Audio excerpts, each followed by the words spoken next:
Hello everyone, সবাই কেমন আছেন? আশা করি সবাই খুব ভালো আছেন। আমার নতুন একটি ব্লগে আপনাদের অনেক স্বাগত জানাই। আজকে আপনাদের সাথে আমি শেয়ার করব বর্ধমানের সর্বমঙ্গলা মায়ের মন্দির, যেটি খুবই জাগ্রত এবং পৌরাণিক কিছু কাহিনী রয়েছে, যে ইতিহাস আজ আপনাদের আমি শোনাবো এবং দেখাবো এখানের কীরকম রয়েছে মন্দির, এখানে কি রয়েছে সব কিছু। তো চলুন আজকের ভিডিওটা স্টার্ট করা যাক। একদম সকাল সকাল স্নান টান করে রেডি হয়ে আমি আর আমার বোন বেরিয়ে পড়লাম অন্ডাল স্টেশনের উদ্দেশ্যে। যেহেতু আমরা অন্ডাল স্টেশন থেকেই ট্রেন ধরবো, তো অন্ডাল স্টেশনে এসে আমরা কিন্তু লোকাল ট্রেন ধরে নিলাম বর্ধমান যাওয়ার জন্য। যেহেতু আমরা লোকাল ট্রেন ধরেছিলাম তার জন্য টাইমটা একটু বেশিই লেগেছিল। যদি এক্সপ্রেস ধরতাম হয়তো আরও জলদি আমরা পৌঁছে যেতাম। বাস বা ট্রেন দুটোতেই আসা যেতে পারে, বাট আমি সাজেস্ট করব ট্রেনে আসার জন্য। ট্রেনের জার্নিটা আমার মনে হয় সবথেকে ভালো হবে। আর আমরা যেহেতু এই গরমকালের মধ্যে গেছি তার জন্য আমার মনে হয় ট্রেনের জার্নিটা সবথেকে বেস্ট। তো ফাইনালি আমরা বর্ধমান স্টেশনে পৌঁছে গেলাম। আর তারপর তো স্টেশন থেকে বেরিয়ে এখানের মধ্যে টোটো স্ট্যান্ড একদম সামনেই রয়েছে, এই বর্ধমান স্টেশনের গেট। আর এই গেটের একদম সামনেই কিন্তু সব টোটো দাঁড়িয়েই রয়েছে ওনারা নিয়ে যাওয়ার জন্য। আর এখান থেকে আমরা টোটো করে নিলাম। টোটো ভাড়া এখান থেকে লাগছে 20 টাকা করে, আর যদি আপনারা রিজার্ভ করেন তাহলে এখানে লাগছে 100 টাকা।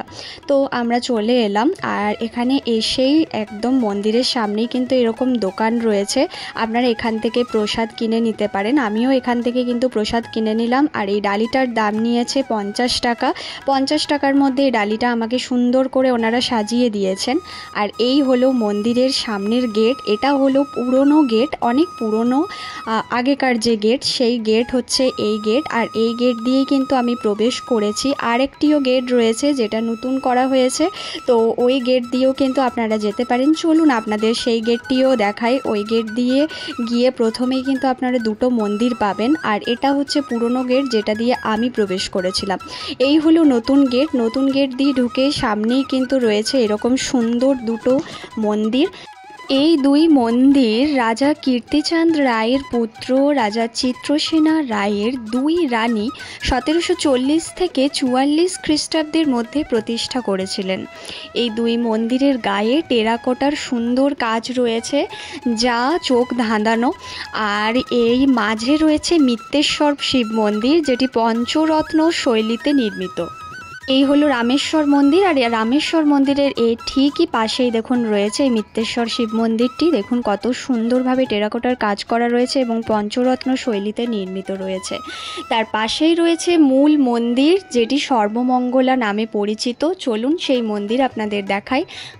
সবার প্রথমে আমি সর্বমঙ্গলা মায়ের মন্দিরে এসে পুজোটা সেরে নিলাম। তো পুজোটা সবার আগে আমি দিয়ে দিলাম। এখানে পুজো দেওয়ার সেরকম কোনো সিস্টেম নেই, সবাই পরপর যেরকমভাবে ভক্তরা এসে পুজো দিচ্ছেন পরপর ওনারা পুজো নিয়ে পুজো কিন্তু খুব সুন্দরভাবে করে দিচ্ছেন। তো সেই হিসাবে এখানে কোনো অন্য কোনো সিস্টেম নেই যে অন্যভাবে পুজো দিতে হবে। পরপর সবাই এসে আরামসে পুজো দিতে পারেন। আমিও ঠিক সেটাই করেছি, খুব ভালোভাবে এখানে পুজো দিয়েছি। আর পুজো দেওয়ার পর তারপর আপনাদেরকে আমি বাইরের পুরো যা যা ইতিহাস রয়েছে সেগুলো আপনাদের একটুখানি আমি ঘুরিয়ে দেখাচ্ছি। আর হ্যাঁ, আপনারা এখানে কিন্তু দুপুরের ভোগ প্রসাদও পেয়ে যাবেন। সেই ভোগ প্রসাদের জন্য আপনাদের কিন্তু এখানে কুপন কাটতে হবে। কুপন কেটে নিলেই কিন্তু আপনারা খুব সুন্দরভাবে এখানে ভোগ খাওয়ানো হয় দুপুরবেলা, তো সেটা কিন্তু আপনারা খেতে পারবেন।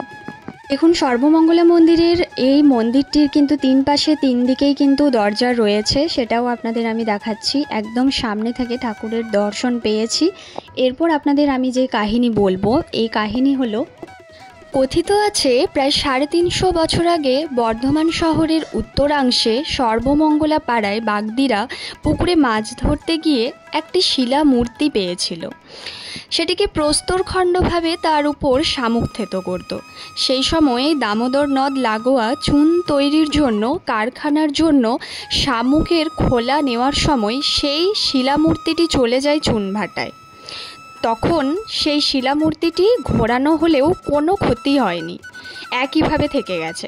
সেই রাতেই স্বপ্নাদেশ পাওয়া মাত্রই বর্ধমানের রাজা সঙ্গম রায় শিলামূর্তিটি নিয়ে এসে সর্বমঙ্গলা নামে পূজা শুরু করেন। পরবর্তীকালে 1702 সালে টেরাকোটা নিপুণ কারুকার্য সর্বমঙ্গলা মন্দির নির্মাণ করেন মহারাজা কীর্তিচাঁদ মহাদেব।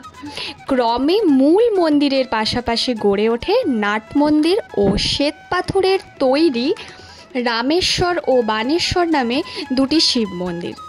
কালো পাথরের তৈরি হয় মিত্তেশ্বর, চন্দ্রেশ্বর ও ইন্দ্রেশ্বর নামে আরও 3টি শিব মন্দির। এখানে দেখুন কত সুন্দরভাবে চিত্রাঙ্কন আকারে কিন্তু বুঝিয়ে দেওয়া হয়েছে পুরো গল্পটা। পুরো যে কাহিনীটা আপনাদের আমি শোনালাম, পুরো কাহিনীটি কিন্তু এখানে সুন্দরভাবে তুলে ধরা হয়েছে। এর পাশেই রয়েছে সুন্দর নাট মন্দির এবং এখানে বিবাহযজ্ঞেরও কিন্তু ব্যবস্থা রয়েছে। এখানের মধ্যে খুব সুন্দরভাবে কিন্তু বিবাহ দেওয়া হয়। এখানের মধ্যেই কিন্তু দুপুরবেলার ভোগ প্রসাদ খাওয়ানোর যে ব্যবস্থা রয়েছে, তো এখানের মধ্যেই সেটি খাওয়ানো হয়। আর এই যে মন্দিরের কথা আপনাদের আমি বললাম, সুন্দর টেরাকোটা কাজের যে রামেশ্বর বানেশ্বর মন্দির, এই হলো সেই মন্দির। আর তার মাঝে যে মন্দিরটি আপনাদের প্রথমেই আমি দেখালাম, মাঝের মন্দিরটি, সেটিও কিন্তু এখানে অবস্থিত রয়েছে।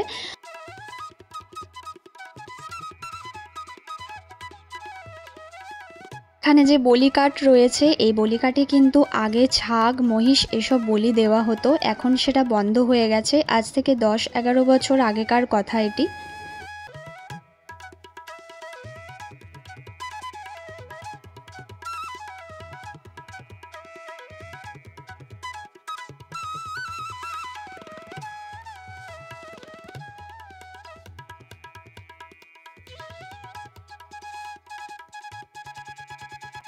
তো পুরো ভিডিওর মাধ্যমে আপনাদের কিন্তু আমি সমস্ত ডিটেলস দিয়ে দিলাম। কীরকম লাগলো অবশ্যই আপনারা কমেন্ট করে জানাবেন। ভালো লাগলে লাইক, শেয়ার অ্যান্ড সাবস্ক্রাইব করতে ভুলবেন না। আর এখান থেকে বেরিয়ে কিন্তু আপনারা টোটো পেয়ে যাবেন স্টেশন যাওয়ার জন্য বা বাস স্ট্যান্ড যাওয়ার জন্য। তো ভিডিওটা এখানেই শেষ করছি। সবাই ভালো থাকবেন, সুস্থ থাকবেন। Thanks for watching, by.